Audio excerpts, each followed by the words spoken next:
حضرت سفینہ رضی اللہ تعالیٰ عنہ صحابی رسول ہے، مشکات میں موجود ہے۔ ایک قافلے کے ساتھ جا رہے تھے تو رستہ بھول گئے، جنگل کی طرف نکل گئے، سامنے سے شیر آ گیا۔ یعنی آپ نے سن لیا اور میں نے کہہ دیا، لیکن شیر آ گیا۔ یہاں شیر کی بات نہیں، ابھی مجمع میں چوہا بھی آ جائے نا تو لاگ پتہ جائے گا کہ آ گیا ہے۔ اور شیر ہی آ گیا اور بالکل سامنے کھڑا ہو گیا۔ حضرت سفینہ گھبرائے نہیں، کوئی اور بات نہیں کی، شیر کی طرف دیکھ کے کہنے لگے پتہ ہے میں کون ہوں؟ پھر خود ہی فرمانے لگے میں رسول پاک کا غلام ہوں۔ جب کہا نا میں نبی پاک کا غلام ہوں تو شیر نے رستہ چھوڑ دیا۔ میرے کریم فرماتے ہیں رب قیامت کے دن بندوں سے فرمائے گا کیا میں نے تیرے لیے کان اور آنکھیں نہیں بنائی تھی؟ کبھی اندھے سے مل کے دیکھے نا، کبھی بہرے سے بات کر کے دیکھے نا۔ رب فرمائے گا کیا میں نے تیرے لیے کان اور آنکھیں نہ بنائی تھی؟ اللہ فرمائے گا کیا میں نے تیرے لیے جانوروں کو، کھیتوں کو مسخر نہیں کیا تھا؟ ہر جانور پر تو سواری کرتا ہے، جانوروں کے گوشت کھاتا ہے، جانوروں کا دودھ پیتا ہے، کھیت کے اندر ہل چلاتا ہے، اناج ہے، پھل ہیں، سبزیاں ہیں۔ وَالَّذِي خَلَقَ لَكُم مَا فِي الْأَرْضِ جَمِيعًا، زمین میں جو کچھ ہے حضرت انسان کے لیے پیدا کیا۔ اللہ فرمائے گا تیرے لیے کان بنائے، آنکھیں بنائی، تیرے لیے مسخر کیا جانوروں کو، تیرے لیے مسخر کیا کھیتوں کو۔ پھر رب کہے گا میں نے تجھے خوشحالی دی، میں نے تجھے سرداری دی۔ پھر اللہ فرمائے گا یہ بتا کیا تجھے مجھ سے ملنے کا یقین نہیں تھا؟ کیا تجھے یہ خبر نہیں تھی کہ تیری رب سے بھی ملاقات ہوگی؟ تجھے اللہ کے حضور بھی حاضر ہونا ہے، تجھے اس کا یقین نہیں تھا؟ اور حدیث پاک کا جو آخری جملہ ہے وہ ہر دل پر دستک دیتا ہے۔ حضور فرماتے رب فرمائے گا میں بھی آج تجھے اسی طرح ہی فراموش کر دوں گا جس طرح تو نے مجھے بھلا دیا تھا۔ جا، تو نے اگر مجھے بھلا دیا تھا آج میں نے بھی تجھے فراموش کیا۔ دعا کرو ہمارے ساتھ یہ سلوک نہ ہو۔ ہم تو مالک کے کرم کی امید پر ہی قبر میں جائیں گے، اس کی رحمت کی امید پر ہی میدان محشر میں کھڑے ہوں گے۔ باقی پتہ سارا ہے سردار نو کیتیاں دا، ایدہ پردہ پایا ہی تیرا پلا ہوسی۔ خبر تو ساری ہے، پتہ تو سارا ہے، علم تو سارا ہے۔ سب سے زیادہ ہم جانتے ہیں کہاں کہاں نافرمانی ہوئی۔ یاد رکھنا اس کے حضور کھڑے ہونا ہے، اللہ کے حضور جواب دینا ہے۔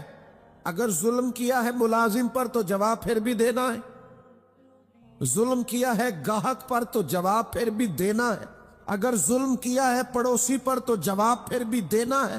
فَوَرَبِّكَ لَنَسْأَلَنَّهُمْ أَجْمَعِينَ، محبوب تیرے رب کی قسم،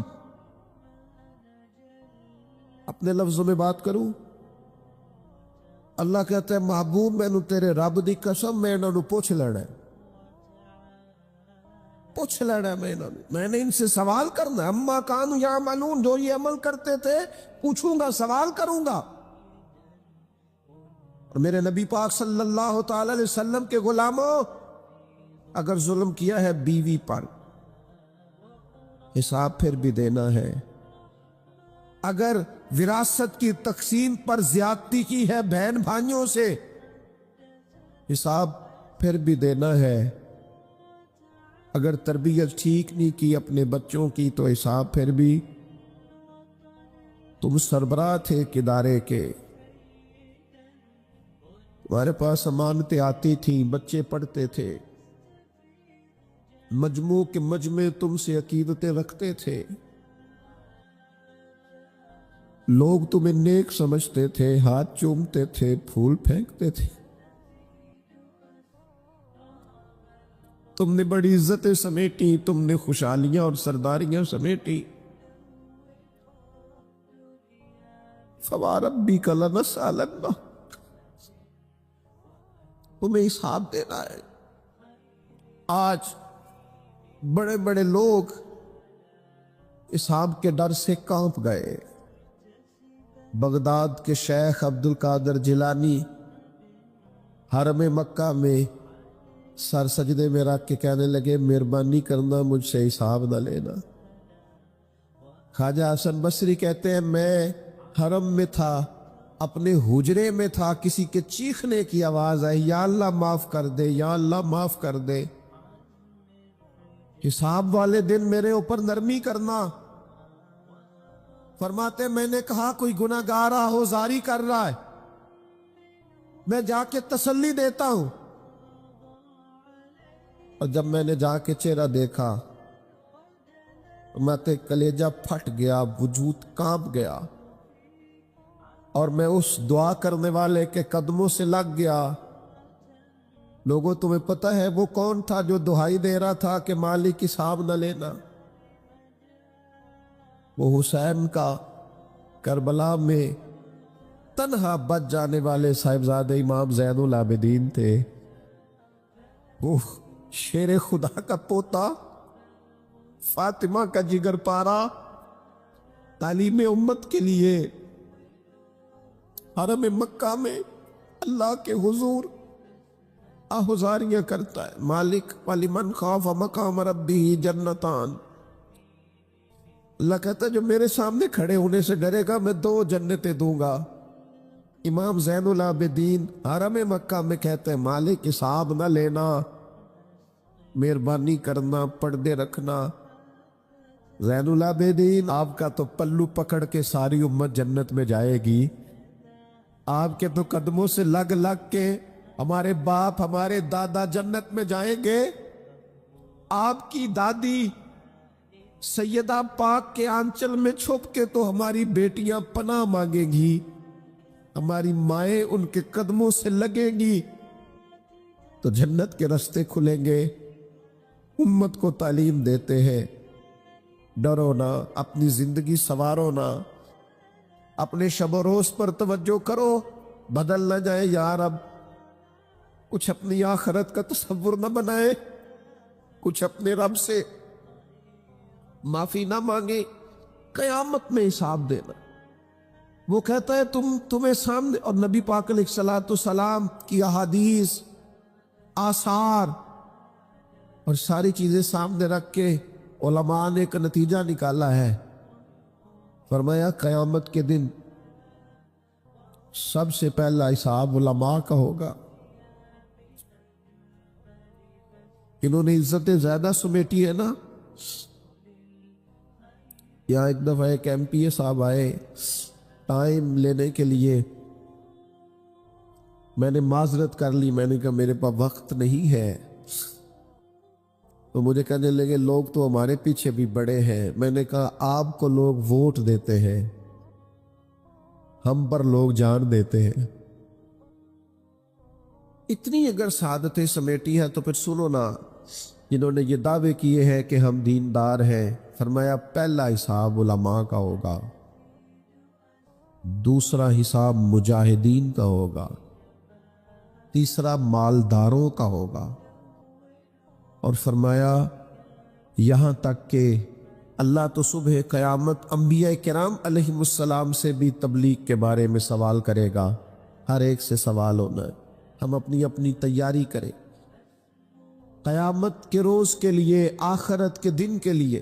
یا ایھا الذین آمنوا اتقوا اللہ ولتنظر نفس ما قدمت لغد. اے ایمان والو اللہ سے ڈرو اور ہر نفس یہ سوچے کہ میں نے آخرت کے لیے آگے کیا بھیجا ہے. آؤ آج اپنے اپنے اعمال کا جائزہ لے. ہمارے لیے آج شام کھانے میں کیا ہے یہ سب کو پتا ہے. اس ماہ میرے گھر میں کیا آمدن ہے، کیا خرچ ہے، یہ سب کو پتا ہے. لیکن رب کہتا ہے وَلْتَنْظُرْ نَفْسٌ مَا قَدَّمَتْ لِغَدٍ، یہ بھی دیکھ تو نے اپنی قبر کے لیے آگے کیا بھیجا ہے، آخرت کے لیے آگے کیا بھیجا ہے۔ یہ دیکھ قیامت والے دن کے لیے تیرے پاس سرمایہ کیا ہے، وہاں جب اللہ کے حضور حاضر ہونا ہے تیرے پاس پیش کرنے کو کیا ہے۔ جناب صدیق کے پاس پیش کرنے کو وفا ہے، امت کی خدمت گزاری ہے جناب عمر کے پاس، جناب عثمان غنی کے پاس سخاوت ہے، مولا علی نے ہر میدان میں تلوار چلا کے اسلام کا جھنڈا بلند کیا ہے، حسین ابن علی نے سر دے کر اللہ کے حضور نظر پیش کی ہے۔ میں بھی سوچوں نا یار، آپ بھی سوچے نا، نعمتوں کی بہتات کتنی، ہماری بھری ہوئی تجوریاں، ہمارے آنگن میں کھیلتی ہماری اولادیں، ہمارے ارد گرد ہمارے دوستوں کی لائنیں، ہمارے دسترخوان پر بچھی ہوئی نعمتیں، ہمارا تندرست وجود، ہماری بولتی زبان، ہماری دیکھتی آنکھیں، ہمارے سنتے کان، ہماری سانس لیتی روح، اس سارے وجود سے ہم نے کیا اکٹھا کر کے اپنی آخرت کے لیے بھیجا ہے؟ صبح قیامت کے لیے ہم نے سامان کیا کیا ہے؟ اللہ کے حضور جب ہمیں جواب دینا ہے تو ہمارے دامن میں کیا ہے، کیا پیش کرنا ہے؟ آج اپنے دل سے، اپنی روح سے یہ سوال ہمیں ضرور کرنا ہے، اور ایک بار نہیں 100 بار کرنا ہے، اور بار بار کرنا ہے۔ نبی پاک صلی اللہ تعالی علیہ وسلم نے ارشاد فرمایا ہے، حضور فرماتے 5 سوال پوچھے گا رب قیامت کے دن، اور جب تک تم ان سوالوں کے جواب نہیں دو گے تمہیں ہلنے نہیں دیا جائے گا۔ ایک یہ پوچھا جائے گا عمر کہاں گزری، سارا وقت ضائع ہو گیا موبائل پہ، سارا ٹائم ضائع ہو گیا خوش گپیوں میں، شغل میلہ، آنا جانا، عمر ساری قیمتی وقت ضائع کر دیا۔ اور پھر ایک سوال، اسی سوال سے متعلقہ دوسرا ہوگا جوانی کہاں گزاری، وہ ساری کھیل کود میں گزر گئی، لہو و لعب میں گزر گئی، گیموں میں گزر گئی، یہ سوال ہوگا۔ اور تیسرا سوال رب پوچھے گا بتاؤ نا مال کہاں سے کمایا، ذرائع آمدن بتاؤ، دنیا میں تو تم نے دھول جھونک لی جہاں دھوکنی تھی، یہاں بتاؤ کہاں سے کمایا، اور کما کر میں تم مالک نہیں ہوئے۔ چوتھا سوال یہ پوچھا جائے گا بتاؤ مال خرچ کہاں کیا، اور میرے نبی پاک فرماتے ہیں 5واں سوال یہ ہوگا یہ بتاؤ اپنے علم پر عمل کتنا کیا۔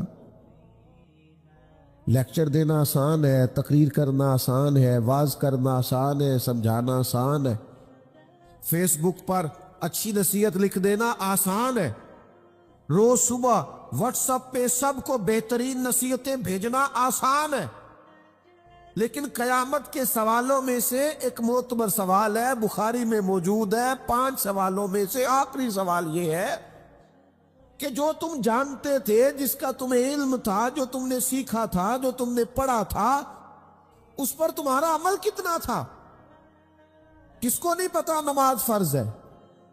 کس کو نہیں پتا والدین کی خدمت کرنا ضروری ہے؟ حلال حرام کی تمیز سے کون آگاہ نہیں ہے؟ کون نہیں جانتا کہ میرا رویہ تلخ ہے، لوگوں کو تکلیف دیتا ہے؟ کون نہیں سمجھتا کہ میری فلاں فلاں چیز کی وجہ سے فلاں فلاں لوگ تڑپتے ہیں، سسکتے ہیں، روتے ہیں؟ بہت ساروں کو پتا ہے کہ میری بیوی، میرے بچے، یہ کچھ عورتوں کو پتا ہے میرا شوہر، میرے خاندان والے میری وجہ سے تکلیف میں، بہت سو کو پتا ہے میری وجہ سے میرے پڑوسی تکلیف میں، بہت سو کو پتا ہے میری وجہ سے میرے ملازم تکلیف میں ہیں۔ تم سے پوچھا جائے گا اپنے علم پر کتنا عمل کیا، وہ جو تم جانتے تھے، جتنا تمہیں شعور تھا۔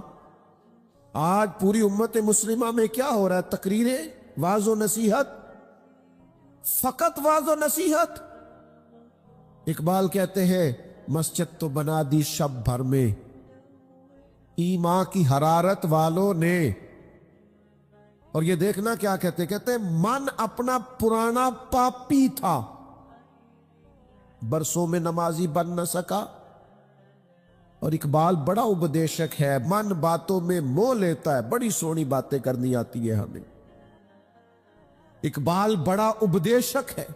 یہ من باتوں میں موہ لیتا ہے پر گفتار کا قاضی ہے یہ بنا. کردار کا غازی بن نہ سکا. گفتار کا قاضی غازی بننا آسان ہے، لیکن اپنے عمل میں نکھار لانا. ہاں، سب سے پہلے دو چیزوں کا حساب ہونا قیامت میں، یاد رکھیے گا. اعمال میں سب سے پہلے نماز کا حساب ہوگا. حضور نے فرمایا کافر اور مومن کے بیچ فرق ہی نماز کا. اور حقوق العباد میں سب سے پہلے قتل کا حساب ہو. یہ دو حساب سب سے پہلے. اور کچھ لوگ ایسے بھی ہوں گے جن کا حساب آسان ہوگا. نبی پاک علیہ السلام نے وہ 3 لوگ بھی بتائے ہیں جن سے میرا مالک آسان حساب لے گا. یا رسول اللہ کون کون سے؟ حضور نے فرمایا جس سے لوگ توڑتے تھے پر وہ جوڑتا تھا، رب آسان حساب لے گا. اور کریم فرماتے ہیں یہ آپ نے بھولنے نہیں، یہ لب لباب ہے ساری گفتگو کا، یاد رکھ. فرمایا جو تجھے محروم کرے اسے عطا کر، جو تجھ سے توڑے تو اس سے جوڑ، اور جو تجھ سے زیادتی کرے تو اسے معاف کر دے. اللہ قیامت میں تجھ سے آسان حساب لے گا. اللہ تیرے لیے قیامت میں آسانی پیدا کر دے گا. میرے بھائیوں، ایک اور بندہ بھی ہے جس سے قیامت میں بڑا آسان حساب ہوگا. کریم محبوب علیہ السلام نے فرمایا جس کے سینے میں حسد نہیں نہ ہوتا، جس کے دل میں بغض نہیں ہوتا، جس کے دل میں کینہ نہیں ہوتا، سانو تخت ہزارے دی لوڑ کی ہے. وہ اسی کسے دے کچھ بھی نہیں لگ دے، نہ کوئی ساڈا دردی. وہ جو سینہ بالکل، جن کا سینہ بے کینہ ہوتا ہے نا، کشادہ دل، سب کے لیے پیار، سب کے لیے محبت، سب کے لیے وارفتگی، ہر ایک، سارے سمجھتے ہیں مجھ سے ہی پیار زیادہ ہے. سینہ کشادہ ہے، دل بڑا ہے. فرمایا جن کے سینے کشادہ ہوں گے، بغض سے، عداوت سے، حسد سے، کینے سے پاک ہوں گے، اللہ قیامت میں آسان حساب لے گا.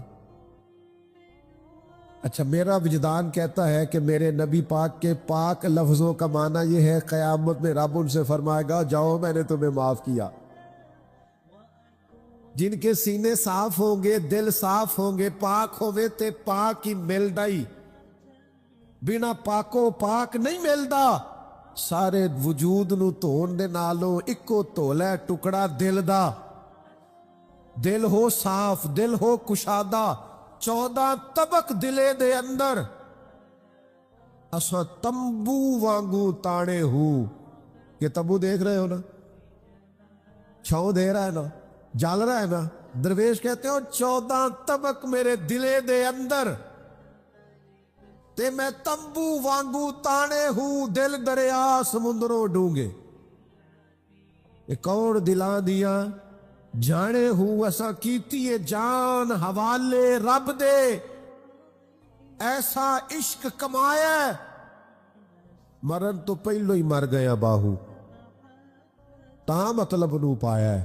چھوڑ دیے جائیں سارے کینے. جب قیامت میں اللہ کے حضور حاضری کا ڈر ہونا تو پھر نہ بندہ بددیانت نہیں ہوتا، بے ایمان نہیں ہوتا. لاکھوں کروڑوں اربوں بھی آئے تو کبھی بھی اس کی رال نہیں ٹپکتی، کبھی بھی اس کا دل للچاتا نہیں. اور اگر لوگ بددیانت ہو جائیں تے چوری ککھ دی بھی تے چوری لاکھ دی بھی، پھر لوگ 1 روپیہ بھی نہیں چھوڑتے. پھر ذرا سی بات پہ بددیانت ہوتے ہیں. صحیح بخاری مسلم میں حدیث ہے. نبی پاک علیہ السلام فرماتے ایک شخص نے زمین بیچی، دوسرے نے خرید لی. جب وہ خریدنے والے نے اسے کھودا تو اندر سے خزانہ نکل آیا. مجھے بتاؤ خزانہ نکلے تو لوگ چھپاتے نہیں پھرتے؟ لوگ تہ کے اندر نہیں لے کے جاتے. وہ خزانہ نکل آیا. اس نے کیا کیا؟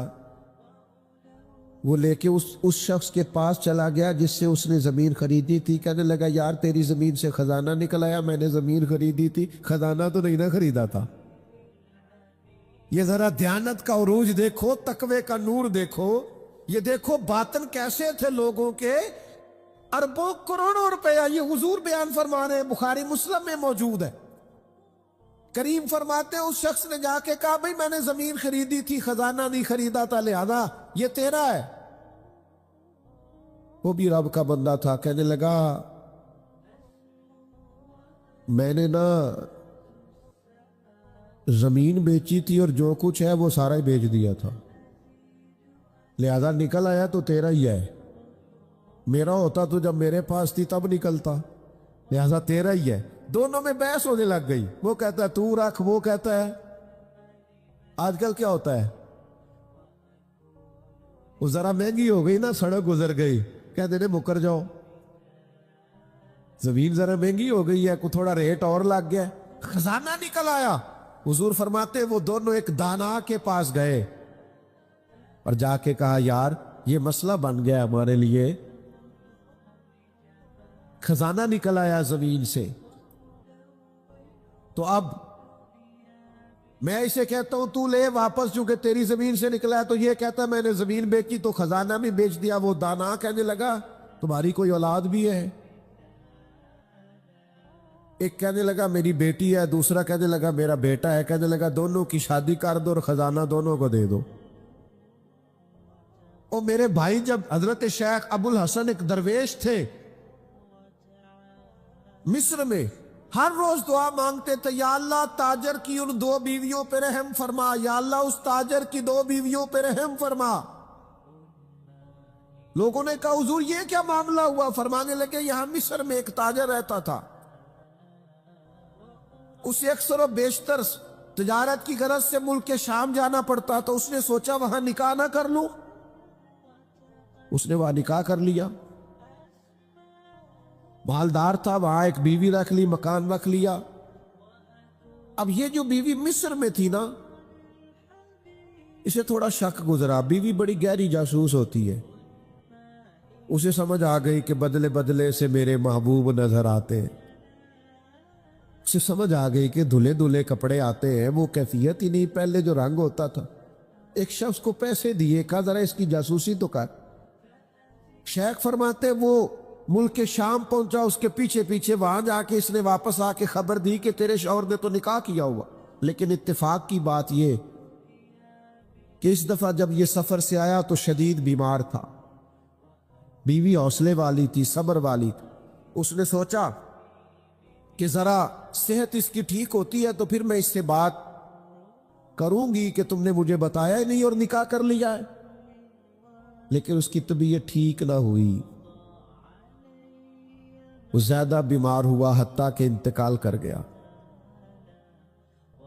اولاد کوئی نہیں تھی. اس بیوی نے عدت گزاری اور پھر جتنی جائیداد تھی اس کا وہ حصہ جو دوسری بیوی کا بنتا تھا وہ سارا اونٹوں پہ رکھا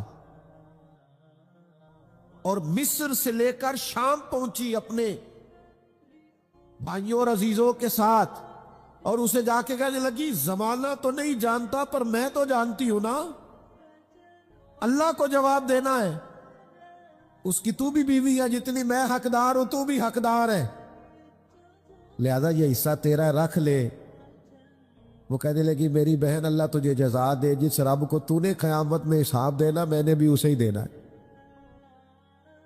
میرا شوہر یقیناً میرا شوہر تھا, میرا اس سے نکاح ہوا تھا, پر اس دفعہ جب وہ آیا تو شدید بیمار تھا. کہنے لگا شاید میں بچ نہ سکوں. وہ ایک مکان مجھے دے گیا, کچھ مجھے میرا حصہ دے گیا اور مجھے طلاق دے گیا. کہنے لگا کہ تو جہاں چاہے نکاح کر لینا, میری صحت مجھے لگتا ہے کہ اب وقت جانے کا آ گیا. کہنے لگی بہن چونکہ مجھے طلاق ہو گئی تھی اب میں اس میں سے حصے دار. شیخ فرماتے گواہ دونوں کے پاس کوئی نہیں تھا پر دونوں اللہ کو جواب دینا چاہتی تھی۔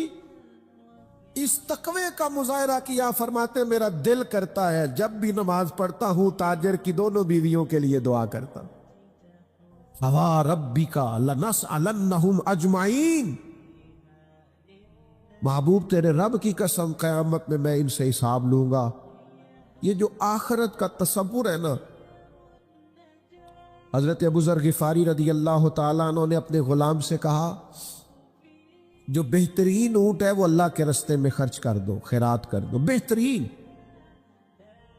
شام کو سیدنا ابو ذر غفاری رضی اللہ تعالیٰ عنہ تشریف لائے تو وہ جس اونٹ کے بارے میں آپ اشارہ کر کے گئے تھے خرچ کر دینا، اللہ کے رستے میں دے دینا، وہ بندھا ہوا ہے، اور اس سے جو دوسرے نمبر کا کم، اس سے جو کم قیمت کا تھا، باقی سب میں بہتر لیکن اس سے کم قیمت کا وہ اونٹ آپ کے غلام نے اللہ کے رستے میں خرچ کر دیا، خیرات کر دیا۔ تو آپ فرمانے لگے یار میں نے تمہیں کہا تھا یہ اونٹ دینا۔ وہ کہنے لگا حضور یہ تو آپ کی سواری کا اونٹ ہے نا، تو میں نے چاہا تھا جو آپ کی سواری کا اونٹ ہے وہ رکھ لیا جائے۔ تو سیدنا ابو ذر غفاری رضی اللہ تعالیٰ عنہ فرمانے لگے میں سواری کے لیے تو تجھے کہہ رہا تھا خرچ کر دے، پر دنیا کی سواری کے لیے نہیں، آخرت کی سواری کے لیے۔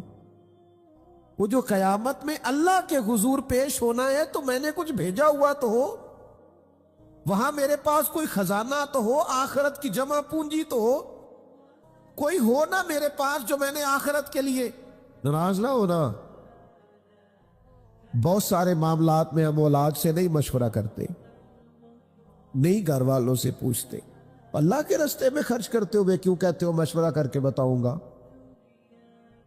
بات کر کے بتاؤں گا؟ جب اپنے دنیاوی بہت سارے معاملات میں آزاد ہوتے ہو تو اپنی آخرت کا ذخیرہ جمع کرنے کے لیے کیوں ہم آزادی کے ساتھ فیصلہ کیوں نہیں کرتے؟ نبی رحمت نور مجسم شفیع معظم صلی اللہ تعالی علیہ وآلہ وسلم گھر میں تشریف لائے، حضور نے پوچھا کیا ہے کھانے کے لیے؟ عرض کی حضور ایک بکری ذبح کی تھی، ساری بانٹنی ہے، ایک دستی بچی ہے، ایک ٹانگ کی دستی کا کچھ حصہ بچا ہے۔ حضور نے فرمایا نہیں، جو تم نے بانٹ دیا ہے وہ سارا ہی بچ گیا۔ کیوں؟ وہ آخرت کے لیے جمع ہو گیا، وہ سارا بچ گیا۔ یہ جو تم نے کہا ہے نا یہ بچی ہے، یہ نہیں بچی، بچا تو وہ سارا ہے جو راہ خدا میں بانٹ دیا گیا۔ میرے عزیزو، اتنا بڑا مجمع ہے، ہزاروں کی تعداد میں آپ لوگ تشریف لائے ہیں، میں عاجز آدمی، آپ سب سے زیادہ گناہگار، صرف ایک پیغام دینا چاہتا ہوں، اللہ کے سامنے ہم نے کھڑے ہونا ہے، اپنی آخرت کی تیاری کریں۔ میں بھی آج نئے سرے سے اپنی زندگی پر غور کروں گا، آپ بھی نئے سرے سے اپنی زندگی پر غور کریں۔ میں بھی آج اللہ کے حضور صدق کے دل سے معافی مانگوں، ہم سب اللہ کے حضور حاضر ہیں، جمعہ پڑھنے آئے ہیں، معافی مانگے، سارے اپنے رب کی بارگاہ میں عرض گزار ہوں کہ ہمارا مالک ہمارے اوپر فضل کرے اور ہمیں ایسی توفیق دے کہ ہم اپنی آخرت کے لیے کوئی ذخیرہ کر سکے۔ آخرت کی فکر بڑی اہم چیز ہے۔ آخرت کی وہ کچھ لوگ کہتے ہیں نا فکر نہ کرو، فکر نہ کرو، فکر نہ کرو، سارے دوست یہی کہتے ہیں، آپ میرے قریبی ہیں، میں آپ سے کہتا ہوں فکر کرو، فکر کرو، فکر کرو، اور اپنی آخرت کی فکر کرو۔ 2-2.5 سال ظاہری طور پر عمر کم تھی حضرت صدیق اکبر کی نبی پاک سے، لیکن ایک دن حضرت صدیق اکبر نے عرض کی یا رسول اللہ صلی اللہ تعالی علیہ وسلم، میں دیکھ رہا ہوں آپ پر تو بڑھاپا آ گیا ہے، بال مبارک سفید ہو رہے ہیں۔ تو حضور فرمانے لگے سورہ ہود، سورہ واقعہ، سورہ مرسلات، فرمایا اس طرح کی صورتوں نے مجھے بوڑھا کر دیا، کیوں؟ ان میں قیامت کا ذکر ہے۔